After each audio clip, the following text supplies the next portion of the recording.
आणि महाराष्ट्रातला पहिला निकाल हाती आला। निकाल आहे नंदुरबार मधनं हिना गावित यांचा पराभव झालेला आहे आणि गोवाल पाडवी विजयी झाले।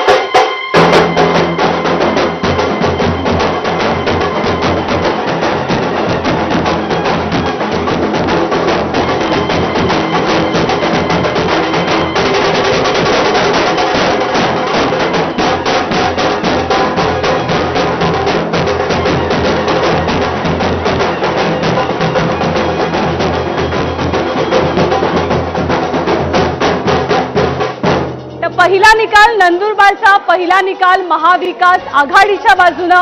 पहिला धक्का निकालामध्ये महायुतीला। भारती, तू आता जसा नंदुरबारचा निकाल सांगितला, गोवाल पाडवी ते पहिलेपासूनच खूप आघाडीवर होते, पण आपल्या जो यादी आहे ज्यांचे आघाडी आता 1.5 लाखाच्या आसपास झालेली विजयी आघाडी आहे। विजयी आघाडी आहे। त्यात आहेत राजाभाऊ वाजे नाशिक, नंदुरबारचे गोवाल पाडवी आपण सांगितलं, रक्षा खडसे आहेत, स्मिता वाघ, श्रीकांत शिंदे, प्रतिभा धानोरकर। इतकंच नाही तर सांगलीत सुद्धा विशाल पाटील यांनी 60 ते 70 हजाराची लीड घेतली आहे। त्यामुळे या सगळ्या उमेदवारांना विजयी आघाडी मिळालेली आहे असं आपण म्हणू शकतो। अगदी काही वेळात हे सुद्धा निकाल जाहीर होतील। ज्ञानदा, तसंच मला सांगायचंय की आपण वारंवार हे निकाल सांगतोय, मात्र प्रचंड चुरस चाललेली आहे ती अमरावतीमध्ये, भंडाऱ्यामध्ये, धुळ्यात आणि नगरमध्ये। या चारही ठिकाणी सतत निकाल बदलतो आहे, सतत आघाड्यांची बिघाडी होते। त्यामुळे खूप इंटरेस्टिंग गोष्टी घडतायत अमरावती, भंडारा, धुळे आणि नगरमध्ये। कागद जरा मी माझ्या रेफरन्सला माझ्या सोबत ठेवते तर